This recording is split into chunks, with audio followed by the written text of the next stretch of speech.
더 중요한 건 지금 제약바이오에 대한 다양한 이야기를 정말 많이 나눴는데 네. 아직도 좀 어려워하실 수도 있습니다. 이것을 모두 관통할 수 있는 한발 기업으로 바로 넘어가 네. 보도록 하겠습니다. 김준호 매니저님 바로 갈까요? 오늘 이제 한발 종목은 또 제약바이오 한 종목을 준비를 했습니다. 좋습니다. 그래서 실적 계산세가 가파르게 진행될 수 있는 한 종목을 준비했고요. 네. 한올 바이오 파마라는 종목을 오늘 한발 종목으로 한번 가져와 봤습니다. 네. 일단 이제 한올 바이오 파마는 주가의 움직임이 그냥 미국의 이뮤노반트와 똑같이 움직인다라고 보시면 될 것 같아요. 그래서 이뮤노반트의 FcRN을 항체를 기술 이전을 했는데 FcRN을 기술 이전하고 이뮤노반트 같은 경우는 실질적으로 한올 바이오 파마의 후보 물질로만 지금 임상을 진행하고 있다라고 보시면 될 것 같아요. 그래서 IMVT1401 같은 경우는 임상 과정에서 이제 콜레스테롤 수치가 이제 올라가서 임상을 중단했는데 새로운 이제 혁신 신약 IMVT1402가 이제 뉴질랜드에서 임상 1상을 지금 진행을 하고 있고 작년부터 진행을 했어요. 그래서 작년 9월달에 이제 IMVT1402가 임상 1상에서 좀 그 유효성을 또 이제 입증을 하면서 주가가 이뮤노마트가 하루 만에 거의 100% 가깝게 상승 흐름이 나와줬습니다. 제가 주가 차트를 이뮤노마트를 띄워놨는데요. 네.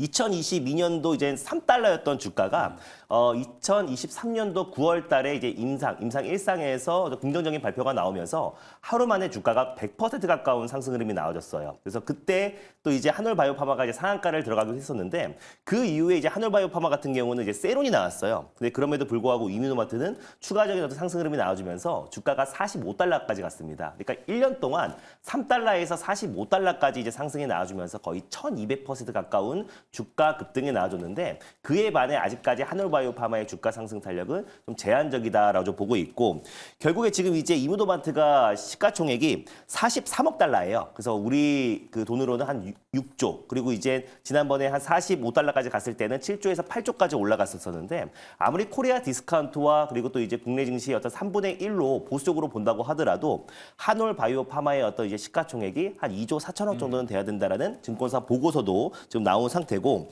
이미 지금 뱅크 오브 아메리카 같은 경우는 이번 아까 방금 전에 말씀드렸던 IMVT 1402가 임상 1상에서 잘 나왔고 이게 만약에 상업화에 성공한다고 했을 때는 이뮤노마트의 연간 매출액이 한 3조는 넘을 것이다라는 전망을 했어요. 그랬을 때 지금 이제 한올바이오파마의 어떤 이제 로얄티가 연간 15%가 들어오기 때문에 매년 4천에서 5천만 원 정도가 들어오고요. 또 그랬을 때 5천억 정도가 들어오고요. 그래서 4천억에서 5천억 정도 들어왔을 때 보통 이제 신약 개발 업체에 그 매출 비중에서 보통 20배에서 30배를 기업 가치를 측정하는데 보수적으로 본다고 했을 때 10배만 본다고 하더라도 한올바이오파마의 어떤 기업 가치는 한 최소 4조에서 5조 정도를 평가를 받아야 된다라는 게 지금 이제 전망입니다. 지금 현재 한올바이오파마의 주가를 본다고 했을 때는 2조도 안 돼요. 그래서 1조 9천억 정도의 주가 위치다 보니까 주가 위치가 높다고 하더라도 충분히 올라갈 수 있는 그 구간이 남아 있다라고 좀 보고 있고 그래서 직전 고점도 충분히 돌파할 가능성이 좀 높다라고 좀 보고 있어서 그래서 지금 한올바이오파마도 충분히 직전 고점을 돌파하고 추가적인 상승 흐름이 나올 가능성이 높다라고 좀 보고 있고 IMVT 관련해서 1402의 임상 과정이 좀 순조롭게 진행되고 있다는 점 또 그리고 올해 하반기에 바토 클리막 관련해서 하반기에 이제 임상 3상 톱라인 결과를 발표를 앞두고 있다는 점을 놓고 봤을 때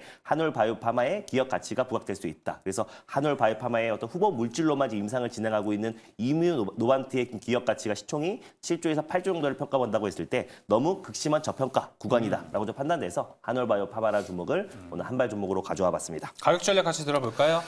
가격 전략은 이제 매수가는 37,000원을 잡고 대응해 보도록 하겠고요. 목표가는 직전 고점이었던 45,000원 라인대를 목표가로 손절가는 32,000원을 말씀드려 보도록 하겠습니다. 네, 매수가 가격 전략 잘 확인해 보시면 좋을 것 같습니다. 네, 여러 가지 모멘텀을 살펴봤는데 한올바이오파마 보고서랑 기사를 살펴보면요. 이 자가 면역 질환 치료 후보 물질 중국 진출 쪽에 정말 공을 들인다고 네. 알고 있습니다.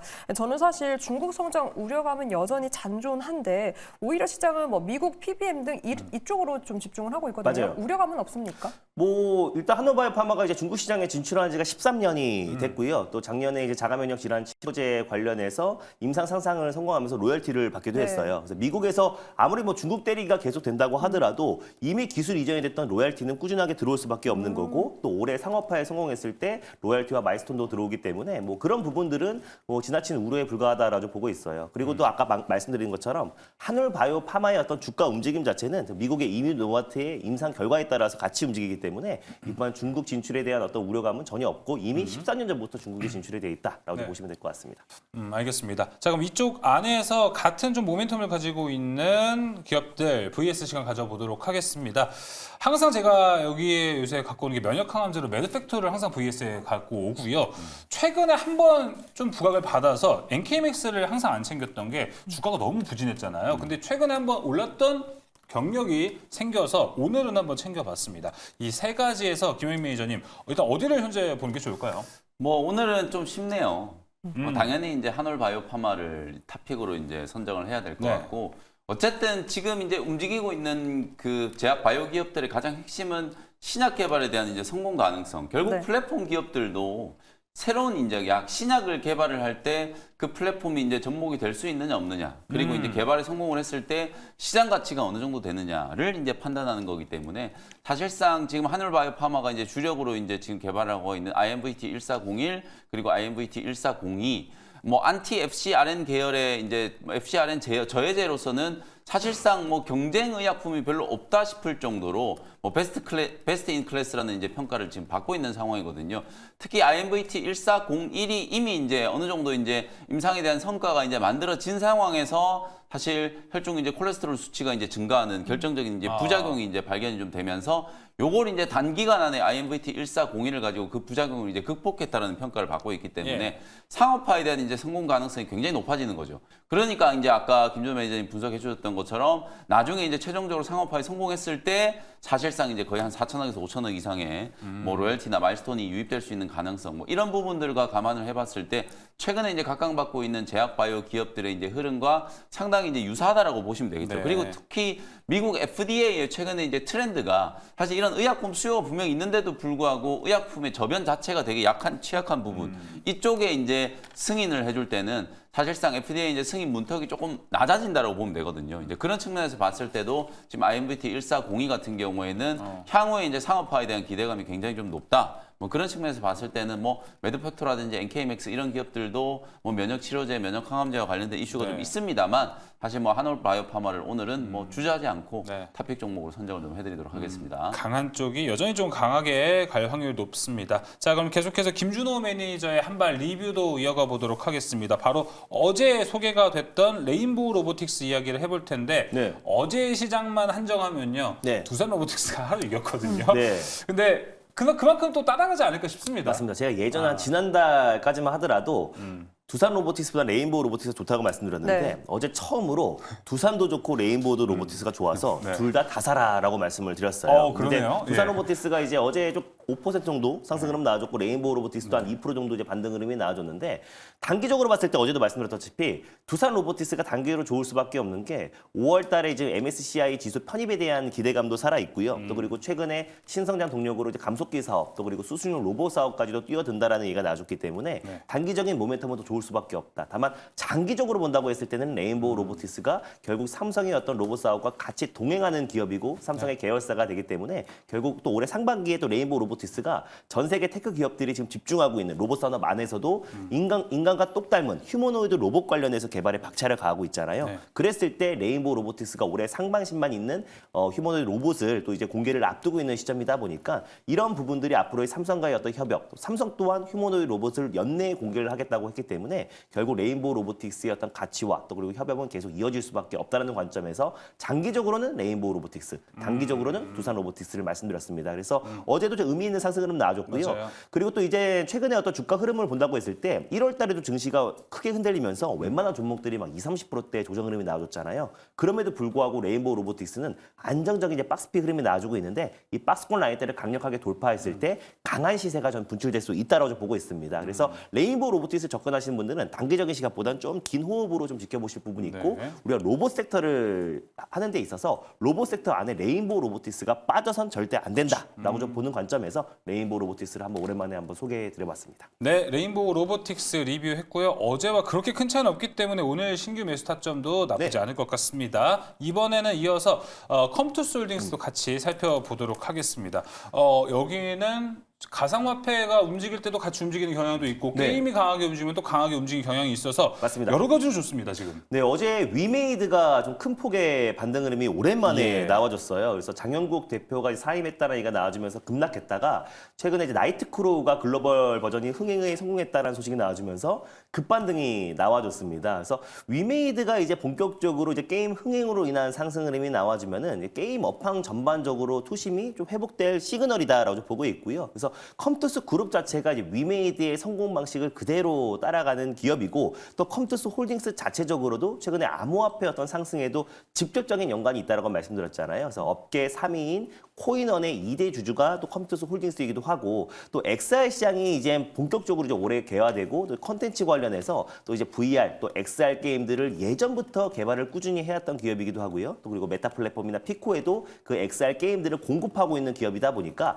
XR 시장 올해 7월 달에 이제 삼성의 또 이제 XR 기기 출시를 앞두고 있는 시점이다 보니까 또 삼성까지 또 이제 XR 어떤 그 경쟁에 또 그리고 전쟁에 참전한다고 했을 때 컴투스 홀딩스 같이 XR 게임 관련된 이미 꾸준한 공급과 개발을 하고 있는 기업들의 가치가 다시 한번 좀 부각될 수 있다라는 관점에서 컴투스 홀딩스도 충분히 직전 고점을 돌파할 가능성이 높고 또 연내에 비트코인의 어떤 10만 달러 달성도 충분히 가능하지 않을까라는 관점에서 컴투스 홀딩스는 여전히 좋다라고 말씀드릴 수 있겠습니다. 네, 컴투스 홀딩스까지 김준호 매니저 한발 리뷰 들어봤습니다. 네, 그럼 이어서 김영민 매니저의 리뷰도 점검해 보도록 네. 할게요. 바로 어제 편입했던 고영부터 체크를 해볼 텐데 일단 로봇줄 기세가 좋았었던 덕도 있었고 네. 간밤에는 또 엔비디아 블랙웰 출시 소식이 있지 않습니까? 오늘은 또 어떤 흐름 예상하십니까? 뭐 일단 이제 로봇 오늘 이제 젠스낭 CEO가 그 기조연설을 하는데 네. 강아지 같은 로봇을 하나 데리고 나왔는데 일로 오라 그러는데 안 왔대요. 맞아요. 그러면서 약간 좀 뭐 논란이 좀 있었는데 어쨌든 우리 매일경제 TV 유튜브 채널에 보면은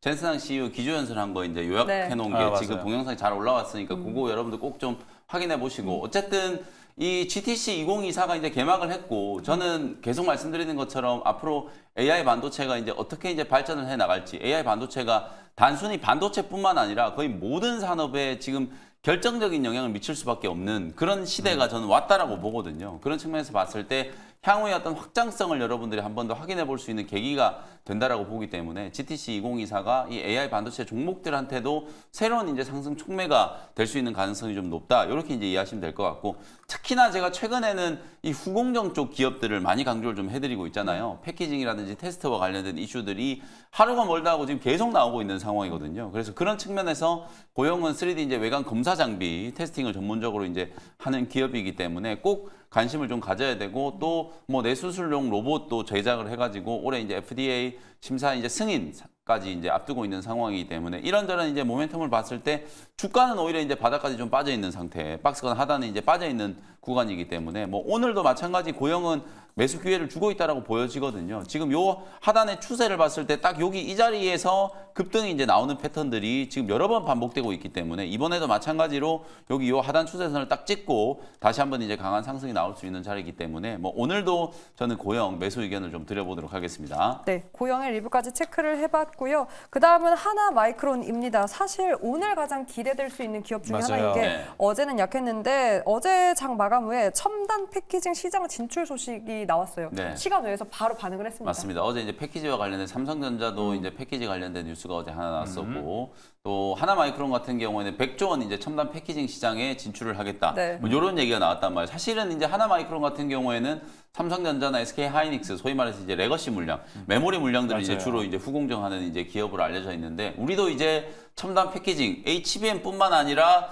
HBM을 뛰어넘는 이 시스템 반도체 시장 쪽에서도 우리가 첨단 패키징 해 나가겠다 이런 이제 의견을 내놨거든요. 어제는 하나마이크론 주가가 좀 약했던 이유가 지난주 금요일 날 하나마이크론이 이제 전환 사채, 전환 청구권을 행사를 해가지고 상당한 물량이 신주로 이제 전환이 좀 되는 이슈가 있었어요. 이건 이제 뭐 기존 주주들 입장에서 봤을 때는 사실은 어찌 보면 좀 이제 주주 가치가 이제 희석되는 이슈가 좀 될 수 있기 때문에 아무래도 좀 악재성 이제 이슈로 작용을 좀 했었는데 어제 그래도 뭐 개파락 출발해가지고 나름대로 이제 잘 버티더니 장이 딱 끝나자마자 사실상 이 방금 말씀드렸던 이제 패키지 시장 첨단 패키징 시장에 이제 진출한다는 얘기가 좀 나오면서 어저께 시간의 시장에서 뭐 28,000원 이상에서 이제 끝났기 때문에 오늘 갭 상승 출발 이후에 3만 원 뭐 돌파 시도가 진행될 수 있지 않을까. 그리고 전환 사채 청구한 것도 제가 조금 더 자세히 말씀을 좀 드려보면 사채를 청구한 것 자체는 어찌 보면은 유통주식 숫자가 늘어나는 거기 때문에 단기 악재가 좀 될 수 있습니다만 그 사채 청구권자 중에 최대주주가 있었어요. 네. 오히려 최대주주 지분이 70만 주 이상 지금 늘어나면서 오히려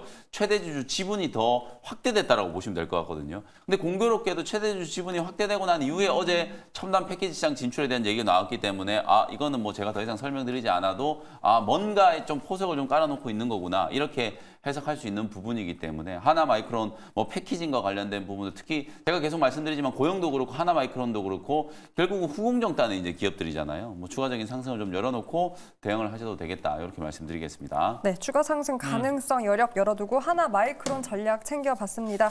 자, 그렇다면 가장 궁금한 건 오늘 한발 기업인데 그쵸. 오늘은 어디로 향하셨습니까? 오늘도 일단 저는 반도체 종목을 좀 준비를 좀 해봤는데 좀 소외되어 있던 종목들 네. 주가도 좀 지지부진하고 뭐 그런 종목인데 또 반전에 이제 모멘텀이 충분히 좀 만들어질 것 같아서 저는 오늘 넷패스라는 종목을 한발 종목으로 소개를 좀 해드리도록 하겠습니다. 일단 넷패스 안 좋은 거 먼저 말씀드리면 4년 연속 적자예요. 네. 작년에 영업이익이 뭐 600억 이상 지금 적자가 나왔기 때문에 실적이 굉장히 안 좋아요. 뭐 근데 이제 좋아진다는 얘기는 수년 전 2022년부터 뭐 흑자 전환 기대 어쩌고 저쩌고 뭐 좋은 얘기들 많이 나왔습니다만 시스템 반도체 시장, 뭐 메모리 반도체 시장이 또 다운 사이클하고 겹치면서 작년에 거의 역대급의 지금 적자가 시현됐다.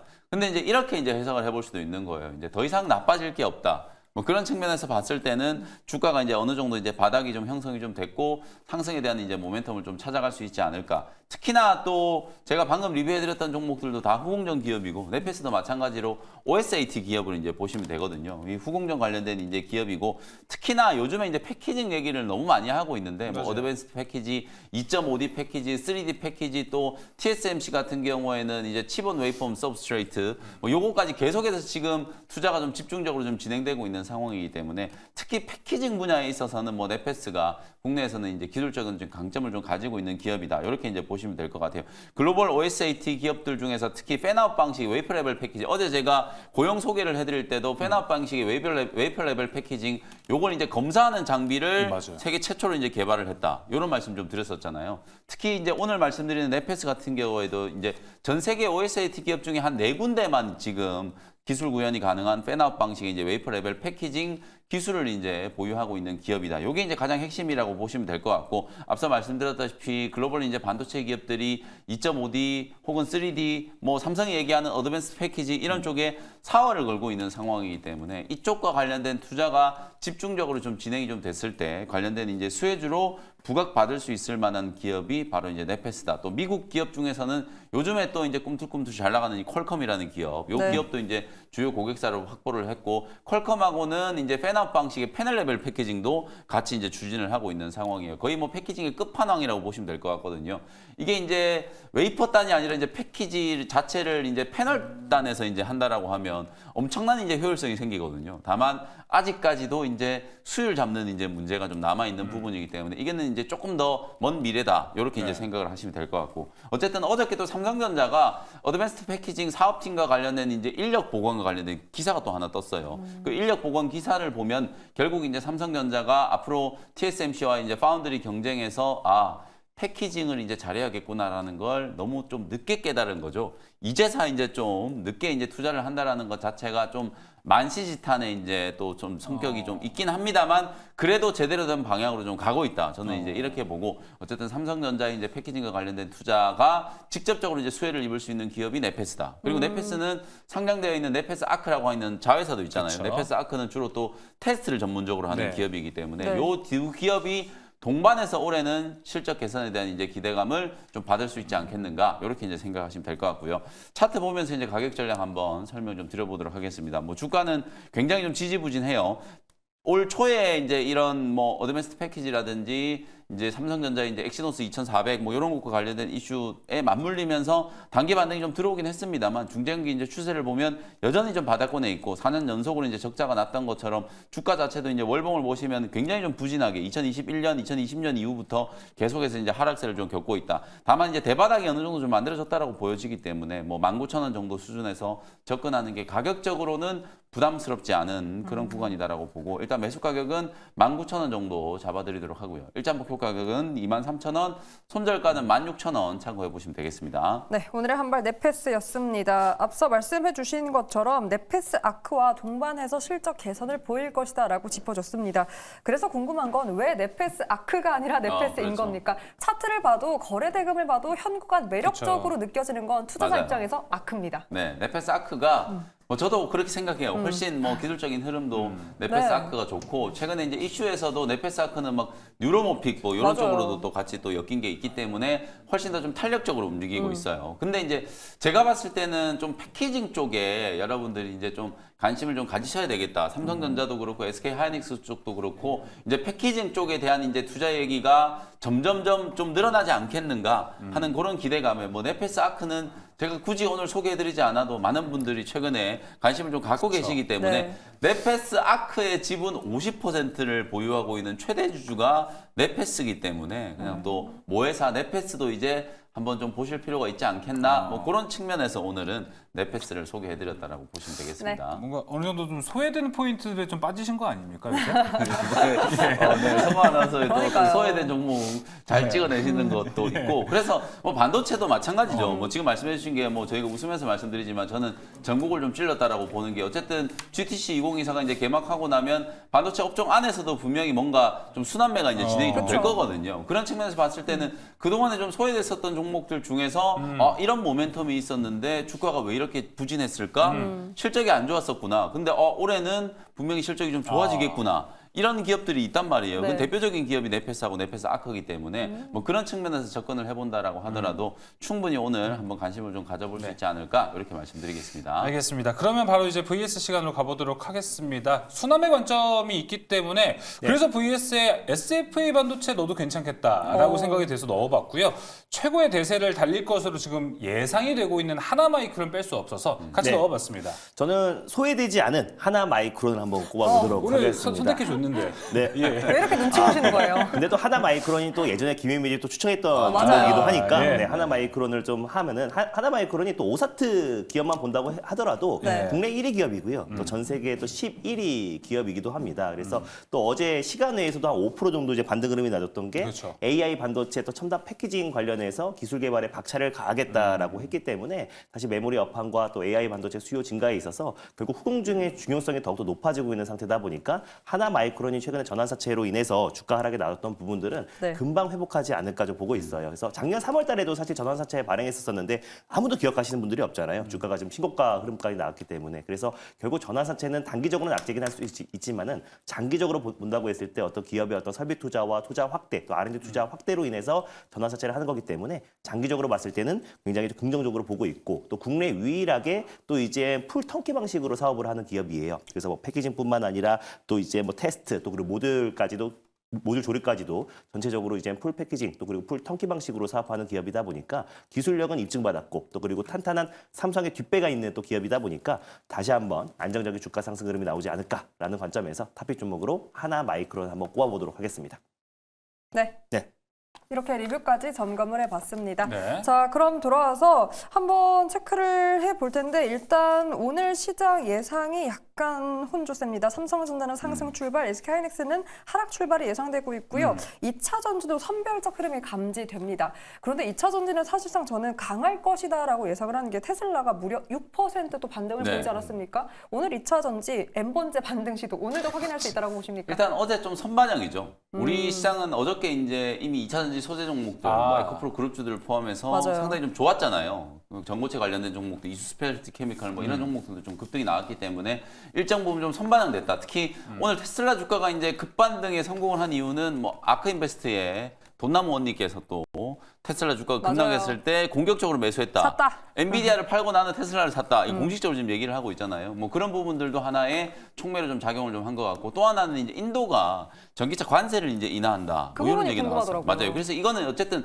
테슬라가 이제 인도의 점유율이 그렇게 크진 않아요. 오히려 이 인도 쪽 이슈에만 포커스를 맞춰본다라고 하면 네. 현대차, 기아 또 현대차 기아와 함께 인도 공장에 이제 진출해 있는 부품주들도 아시잖아요. 그런 이제 부품주들 쪽에 오히려 또 매수세가 좀 들어갈 수 있지 않을까 이런 생각도 좀 들거든요. 그래서 전반적인 측면에서 봤을 때 어쨌든 전기차와 관련된 종목들이 아직 업황에 대한 부진, 수요 부진에 대한 이제 뭐 불확실성이 있긴 합니다만 뭔가 좀 한 달 전이 또 지금하고 또 다르고 또 앞으로 한 달 후가 지금하고 분명히 좀 다를 거라고 보거든요. 맞아요. 지금 각계 전투로 움직이고 있는 전기차와 관련된 종목들 계속해서 좀 주목할 필요는 있다라는 거 좀 참고하시면 되겠습니다. 역시 저는 사실 테슬라에 대한 반등보다는 2차 전지가 인도 전기차 관세 인하 맞아요. 소식으로 그렇죠. 2차 전지뿐만이 아니라 자동차도 궁금했거든요. 또 거기까지 콕 집어서 부품주도 같이 보라라고 전략 챙겨주셔서 오늘 전기 자동차까지 한번 네. 체크해봤습니다. 그리고 오늘 더 궁금해하실 것들은 바로 엔비디아가 GTC를 이미 개막했기 때문에 오늘 우리 시장에서 AI 반도체가 어떻게 반응할지가 상당히 궁금할 것 같습니다. 되게 특징적인 거는 엔비디아는 오히려 지금 애프터마켓에서 빠졌고요. 네. 케이던스라든지 시놉시스 좀 설계, IP 쪽은 올라가고 있습니다. 네, 지금 엔비디아가 시간에서 1% 정도 좀 빠지고 있고 네. 오히려 어제 장중에는 한 강보합으로 좀 마감이 됐어요. 그래서 장중에 한 2, 3% 정도 이제 반등 흐름 나와주다가 상승폭을 좀 반납하긴 했는데 네. 약간의 좀 세론으로 볼 수 있고 또 이번에 이제 차세대 AI 칩 블랙웰을 또 공개를 하기도 했잖아요. 그래서 GPU 2개와 CPU와 연결해서 강력한 성능을 발휘해서 어떤 이제 후발주자인 어떤 이제 AMD와의 어떤 격차를 좀 벌이겠다라는 추진인데 일단 약간의 뭐 세론이 나온다고 하더라도 좀 엔비디아 같은 경우는 아직까지 끝난 것도 아니고요. 그래서 사실상 지금 이제 GTC 관련해서 지금 내일까지 이어지는 건데 거기서 또 이제 AI 반도체뿐만 아니라 다양한 어떤 이제 AI 산업 전반적인 어떤 산업들을 공개를 한다고 해요. 그래서 뭐 스마트 시티부터 시작해가지고 최근에 또 엔비디아가 또 이제 사활을 걸고 있는 또 AI 신약 플랫폼 니모 관련해서도 로드맵을 공개를 한다라고 하니까 결국에 또 이제 단기적인 어떤 좀 차익 매물성 또 매도 물량이 나올 수 있겠지만 다시 한번 저는 엔비디아가 다시 한번 천비디아를 향해서 갈 가능성이 높다라고 좀 보고 있고 꾸준하게 지금 이제 AI 칩 관련해서 공개를 하고 있고 또 이번에 또 이제 차세대 AI 칩에서 액침 냉각을 본격적으로 사용하겠다고 공식적으로 발표할 가능성이 높게 점쳐지고 있어요. 그랬을 때 다시 한번 또 이제 액침 냉각 관련 종목들을 조금 관심 있게 좀 볼 필요가 있고 또 이제 미국에서도 사실상 액침 냉각 관련해서 또 이제 슈퍼 마이크로 컴퓨터라는 기업은 엔비디아가 1년 동안 500% 올랐잖아요. 근데 슈퍼마이크로 컴퓨터 같은 경우는 바닥 대비 거의 1200%, 1400% 가까이 상승 흐름이 나아졌습니다. 그래서 미국 내에서도 가장 중요한 게 이제 전력이고 전력 소모를 줄일 수 있는 액침 냉각에 대한 관심이 높은데 이번에 젠슨 호황이 다시 한번 액침 냉각 관련해서 공식 도입 얘기를 한다고 했을 때는 국내에 상장된 액침 냉각 관련 종목들도 또 눈여겨볼 필요가 있지 않나라고 좀 보고 있습니다. 네, 엔비디아의 상승 랠리 꾸준할 것이고 액침 냉각에 대한 관심도 좀 필요할 것 같습니다. 자, 오늘 한 발은 여기서 마무리하도록 하겠습니다. 지금까지 MBN골드 김영민, 김준호 매니저였습니다. 오늘 말씀 고맙습니다. 감사합니다.